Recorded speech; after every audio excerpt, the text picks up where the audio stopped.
What's up, YouTube? It's Carolina Calvin, and welcome back to the recap of the Carolina Panther game that came on Sunday night. And honestly, I wanted to do the review that night, but I think I was too pissed to do a review and just not fucking snap out. If you watch the game and you're a fan of the Panthers, you were disgusted by the way that team looked Sunday night. And I'm just gonna go into the stats and after looking at some of the stats and I wrote down some of the stats. Honestly, some of the things are misleading because you just look at the stats. We got dominated way more than what the stats say. But I'm gonna go through it. Always do the other team. I do the Panthers last. I'm gonna go through the quarterback situation, defense, receiving core, rushing. I'm gonna go through all that. Ben Roethlisberger, 22 of 30, 190 yards, 2 touchdowns. Was only sacked one time. QBR of 75.2, rating of 112.6.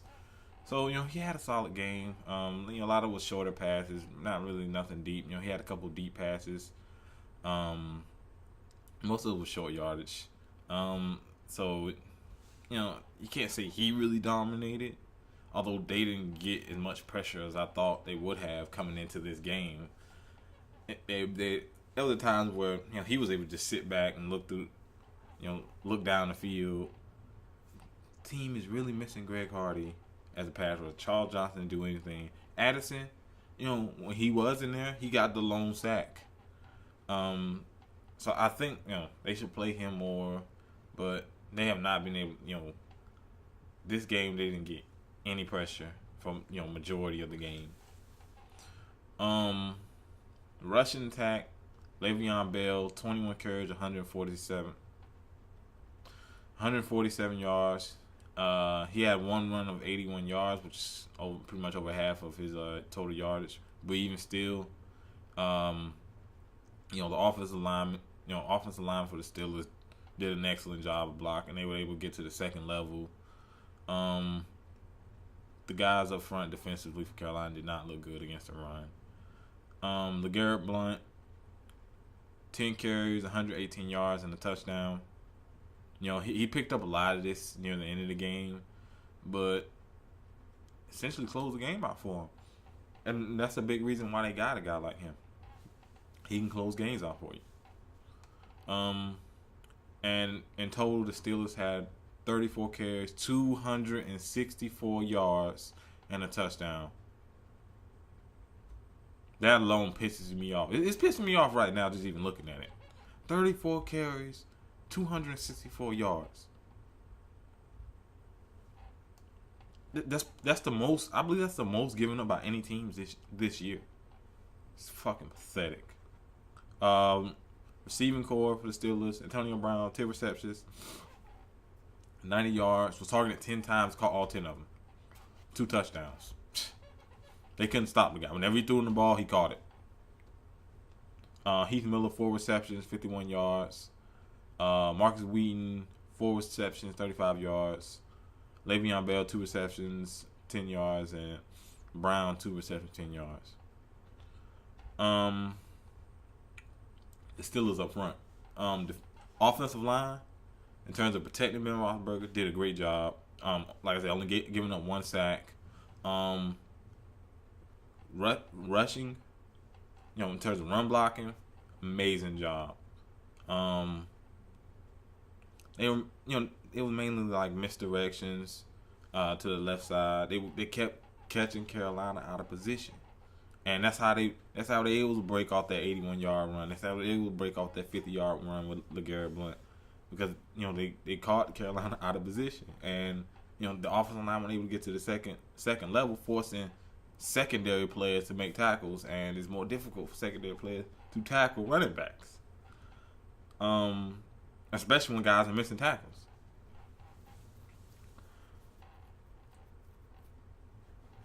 Allen, he has 6 total tackles. I'm not gonna go into every guy, but up front, I think defensively for the Steelers, especially at the nose tackle, they Bell at left guard for Carolina and Ryan Khalil got their asses kicked in this game. And because we all know, the Steelers run the 3-4. The nose tackle for the Steelers gave them hell up front, and Cam was getting hit a lot.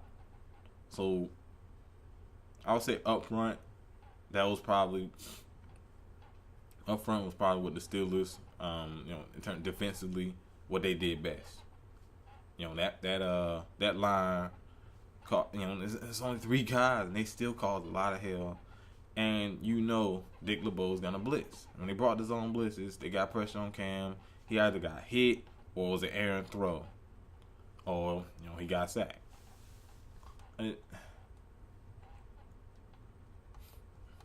Carolina just didn't do a good job of protecting him. It's as simple as that. On the Carolina side of things, Cam Newton, 245 yards. 245 yards. I apologize. 24 of 35, 250 yards.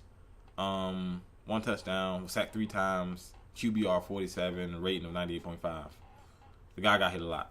And I'm not going to put, a lot of the blame goes to the offensive line. Ryan Khalil, Bell, they did not block. They did not block well. And for a quarterback, seeing pressure right in your face, that's the pressure you don't want. Guys coming from the end, you can step them in the pocket. But guys coming right in your face, where you going to step up to?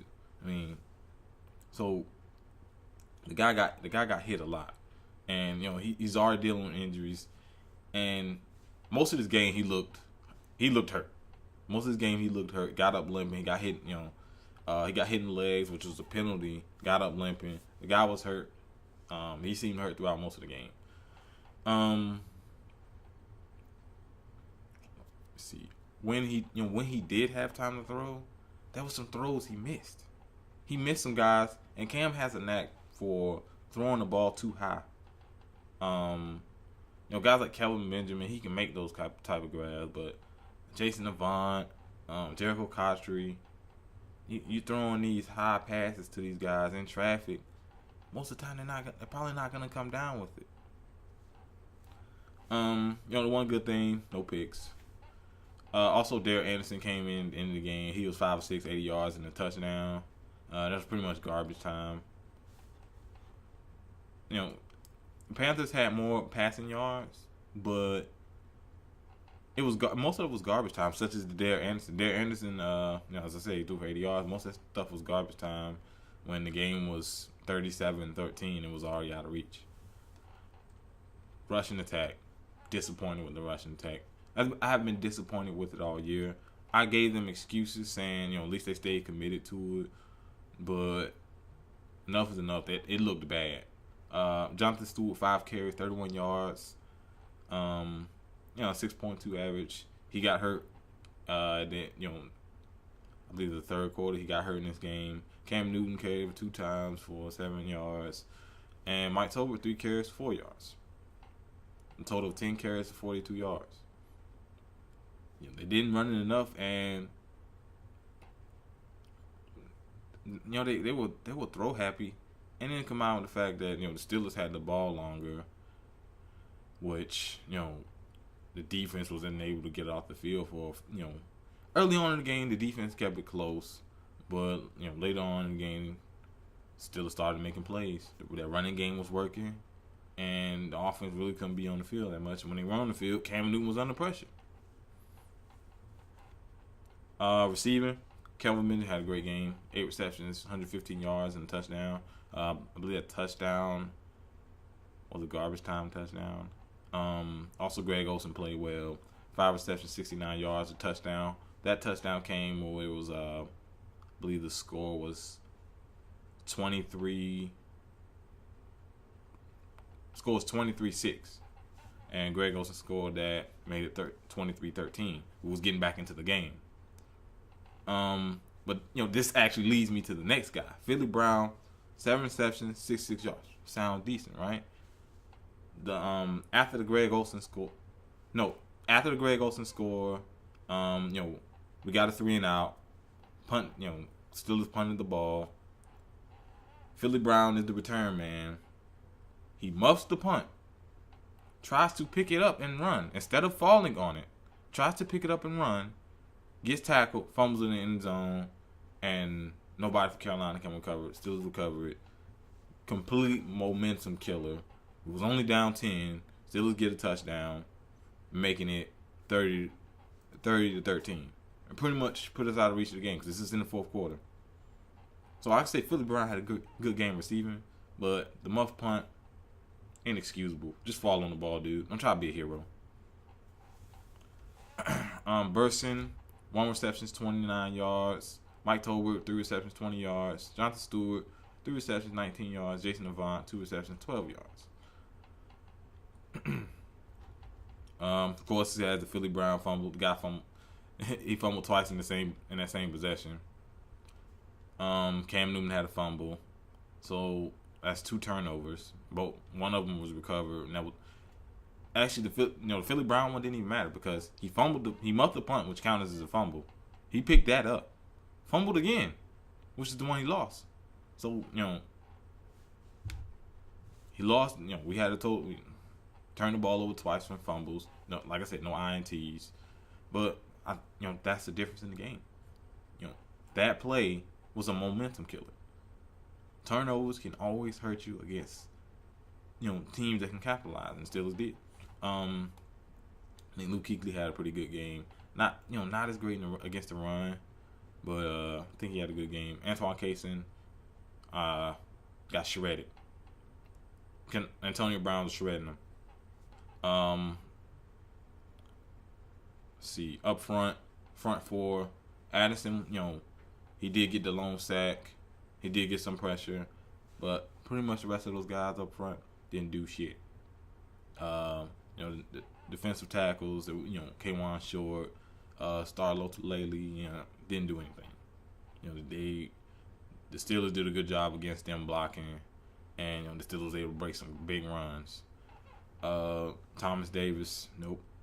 Secondary didn't look good. And, the strength of this team is getting pressure on the quarterback because they know the secondary isn't that good. And when the team needed help from that secondary, they didn't show up. And when Ben Roethlisberger needed, when they actually made some throws down the field, when he would want to say a guy like Antonio Brown, when he actually targeted that guy, he targeted him 10 times, he called 10 of them. So I say for the most part, defense didn't look good, and the strength of the defense is front 7, being able to stop the run and getting pressure on the quarterback. I didn't see it in this game. They didn't do a good job of it. Let's see. Offensive line. I've already said who looked. The right guard, right tackle, and left tackle. They played okay, but the center and left guard looked horrible. It's Ryan Khalil and Bell. They looked horrible. And a lot of the pressure came from where they're at, where either be a defensive end there or a nose tackle. They were able to get pressure and get plenty of hits on Cam Newton. It just seems like offensively they were not prepared for this game. They weren't prepared for the zone blitzes that the Steelers brought in. They weren't prepared for any of that, and it's kind of sad to see. Third down efficiency, Pittsburgh 3 of 11, Carolina's 4 of 12. Both were one for one on fourth down. Steelers had a total of 454 yards, which 264 of them came on the ground. Carolina total 349, which is 307 of them were passing yards. The run game has been non-existent. Said the 2 turnovers. Penalties. This was a penalty-infested game. Pittsburgh had 11 penalties for 91 yards, and Carolina had 7 penalties for 105. Great. That's some exciting football. You got almost 200 yards worth of penalties. Pittsburgh Steelers had the ball. They won the time possession. 34 minutes, 39 seconds to 25 minutes and 21 seconds for Carolina. So I say, as a Panther fan, Carolina got dominated in the trenches. You go back and look, Carolina got dominated in the trenches. The Steelers were able to run the ball. Carolina wasn't. It's as simple as that. The back end, we know it's bad, but that front seven, what I saw from them is inexcusable against a struggling Steelers team. You know, they coming into that game, they didn't score a touchdown the entire Baltimore game. But they looked like a well-oiled machine on offense. So, this is one game. Carolina next week heads to, let me see.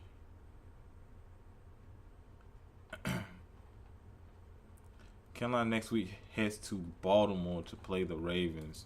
So this is people gonna construe as just being, oh man, Steve Smith and all that. No, we're trying to bounce back from a horrible loss. It's simple as that. And let's see, check the Steelers.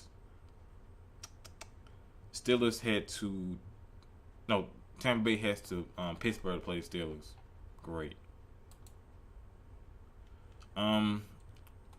I need to see some improvement next week. The strength of the team is the front seven on defense, and I want to see them dominate. And they're gonna have to come back and really redeem themselves after a terrible showing on live television. But like I said, it's just one game, but some huge holes in the team were exposed in this game, and as a fan, you pretty much have to say that they got their asses kicked. It's simple as that. They got their asses kicked. But let me know down in the comment section what you think about this game. If you're not a fan, just let me know what you think. Of course, hit that thumbs up button and subscribe. Thanks for watching.